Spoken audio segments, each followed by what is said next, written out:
the Audi RS6 and the Mercedes E63 AMG estate. Now both these cars, they can carry a wardrobe and they can also outrun some supercars. But if you're in the market for an auto barnstormer, which one of these two cars should you have? To find out, AutoExpress put the two cars head to head, testing them on road, on track, and comparing them for various aspects such as performance.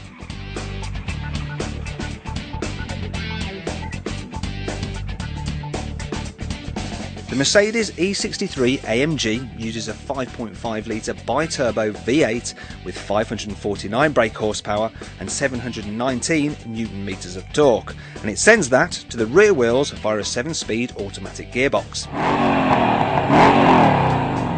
The Audi RS6, however, only has a 4-litre bi-turbo V8, yet it manages to produce more horsepower than the Merc at 553 brake horsepower. It has all-wheel drive too, and can send up to 85% of the engine's 700 Newton meters of torque to the rear wheels.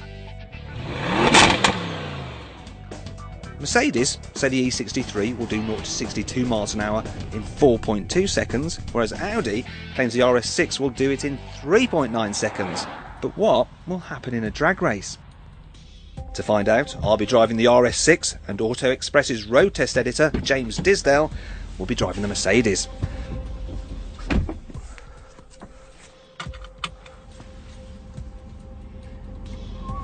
I think I'm gonna lose this one. So, you ready? Oh, look at that. Too easy. Oh, come on! That's not fair! And it's all over already. That's simply because this has got 4-wheel drive, I think, anyway. It was a bit of a foregone conclusion. Yeah. Audi 4-wheel drive traction does the job when it's wet, and I think even if it was dry, this car would have won. So the Audi is the fastest in a straight line. That's great if you live near an autobahn. However, which is the most fun to drive if you live near a test track?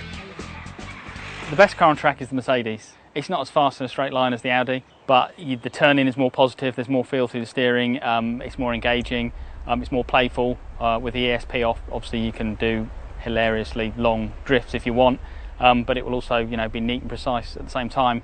The Audi feels like a bit of a blunt instrument by comparison.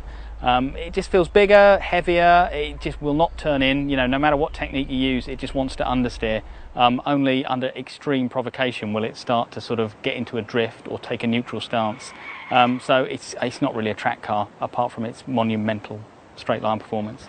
AutoExpress spends hours testing cars on a variety of roads as part of its testing procedure, and after clocking up many miles in both cars, which is the better road car, the Mercedes or the Audi? Best car on the road, it's another victory for the Mercedes, I'm afraid. It just feels more agile, more compact.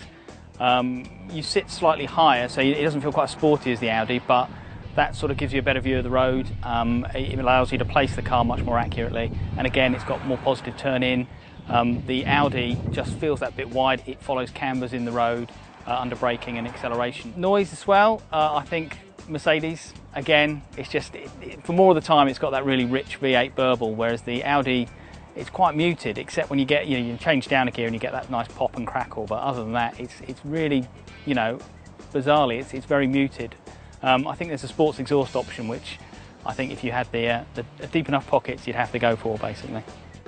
With cars such as these, there are some other things to think about, such as interior space, and in this respect, the Mercedes is the bigger car. Interior quality is also another consideration, and both models are actually very closely matched. Finally, there's the price. The E63 estate is £75,500, whereas the RS6 is almost £77,000.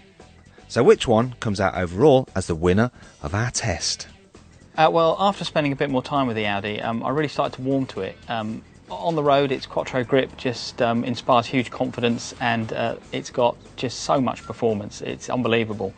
But ultimately, it's just a little soulless, and that's something the Mercedes has got in spades. It doesn't matter what speed you're driving at, where you're driving it, it just makes you smile. The engine note, the steering feel, you know, the rear-wheel drive balance, it's just a lovely performance car.